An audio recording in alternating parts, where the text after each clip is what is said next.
Halo guys, oke berjumpa lagi dengan saya di channel Turismo.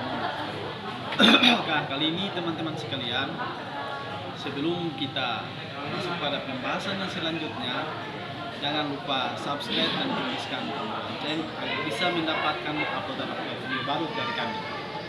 Nah, jadi perlu saya sampaikan bahwa teman-teman sekalian, diskursus kita kali ini adalah menanggapi soal salah satu surat himbauan yang dikeluarkan oleh pemerintah Kabupaten Kepulauan Sula, ya, atau bisa teman-teman kenal juga Pulau Sanana. Nah, jadi beberapa hari kemarin pemerintah Kabupaten Kepulauan Sula mempunyai inisiatif untuk mengeluarkan salah satu surat edaran dengan perihannya adalah untuk melarang berbagai macam hewan ternak yang ketika berkeliaran. Nah, jadi di sini berdasarkan dengan surat edarannya dengan nomor 438 garing 527 garing Setda garing 8 garing 2021.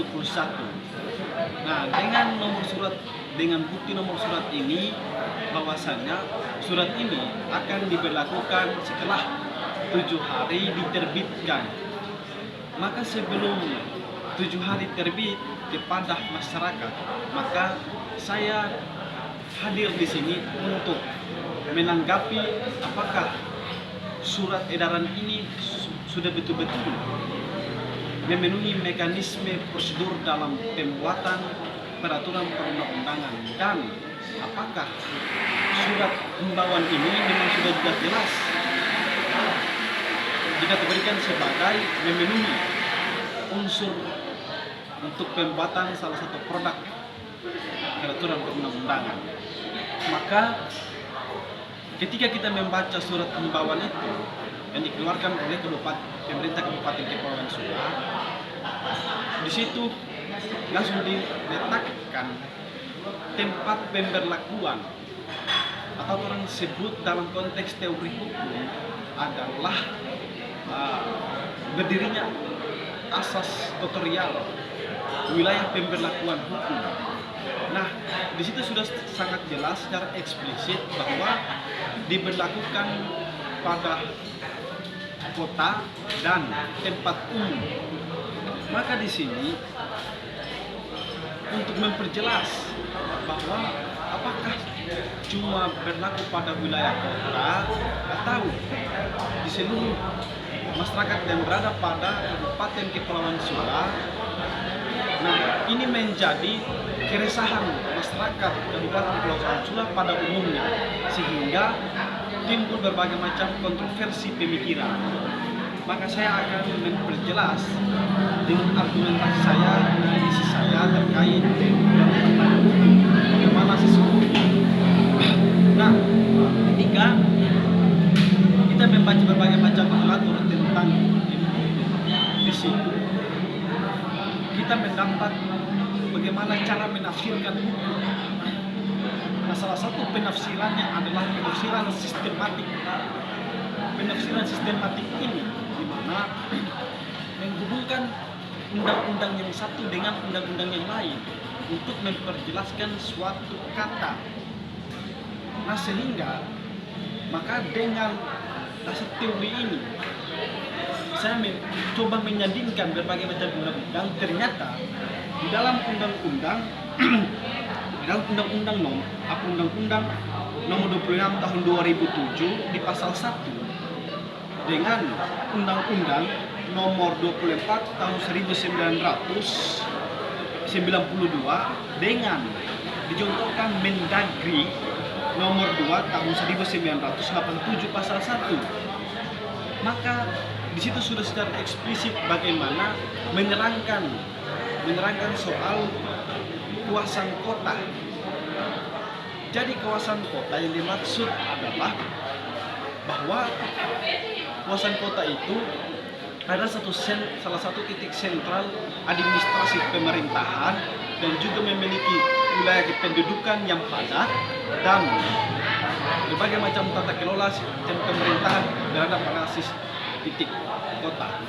Maka dari satu pengertian ini kita bisa menarik salah satu konklusi bahwasannya dalam surat himbauan dikeluarkan oleh pemerintah Kabupaten Kepulauan Sula itu hanya berlaku pada kawasan kota, sehingga yang berbagai macam desa yang memang terletak di luar kawasan kota, himbauan ini tidak bisa diberlakukan. Nah, bagaimana ketika diberlakukan? Kalau ketika diberlakukan, maka saya bisa menyatakan pihak para penegak hukum Kabupaten Kepulauan Sula ketika menindaklanjuti ketika kasus itu terjadi pada wilayah di luar kota, maka di sini akan terlihat gagal secara prosedural dalam memahami bagaimana pemahaman hukum. Karena apa? Karena dalam pandangan hukum itu ada asas legalitas. Non delictum nulla pena sine previa legge poenali. Seseorang tidak bisa dihukum apabila belum ada peraturan perundang-undangan yang mengatur terlebih dahulu. Maka di sini himbauan ini mengatur secara jelas bahwasan cuma berlaku pada kawasan kota. Jadi jangan paksakan untuk berlaku pada di luar kota. Kan di sini belum ada yang mengatur. Nah, begitu. Dan masuk pada tahapan selanjutnya, bukan hanya itu dalam kesalahan pemerintah Kabupaten Kepulauan Sula dalam membuat surat himbauan dan tidak sesuai dengan prosedur yang ada. Nah, bahkan ketika kita melihat lagi dalam Undang-Undang Nomor 12 Tahun 2011 diubah menjadi Undang-Undang Nomor 15 Tahun 2019 tentang pembentukan peraturan perundang-undangan. Di sana secara eksplisit bahwasannya bagaimana mekanisme dalam membuat produk hukum maupun di tingkatan pemerintah pusat sampai tingkatan pemerintah daerah dalam membuat peraturan perundang-undangan. Nah, di sini saya melihat surat himbauan tersebut, pemerintah Kabupaten Kepulauan Sula mencantumkan sanksi pidana bagi para pelaku ternak yang ketika melanggar maka akan diberikan sanksi, yang mana bagi ternak yang besar akan diberi sanksi denda 500.000 dan peternak kecil akan diberikan denda sebanyak 100.000.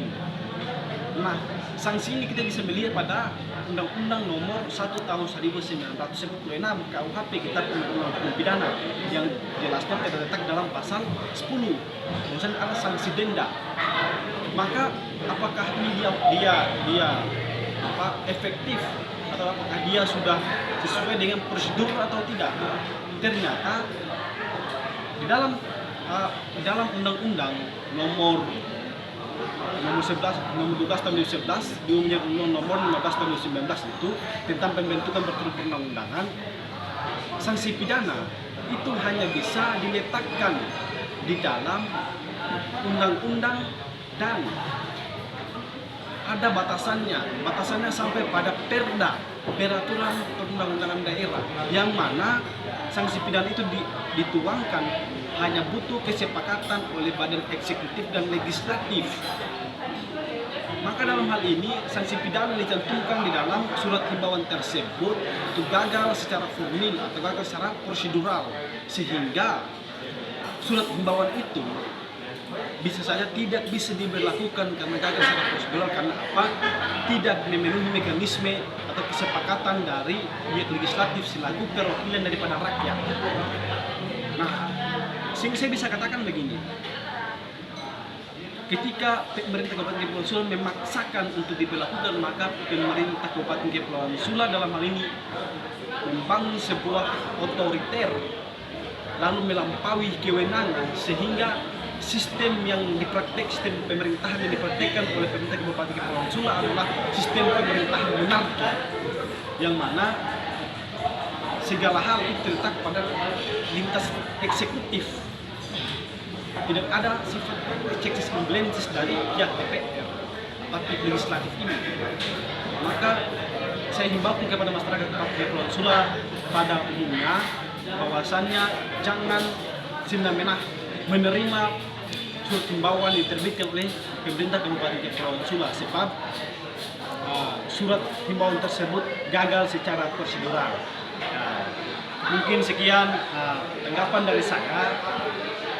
Kurang lebih saya mohon maaf, itulah pemahaman saya. Tapi tegakkanlah hukum walaupun langit akan runtuh. Mungkin sekian. Wassalamualaikum warahmatullahi wabarakatuh.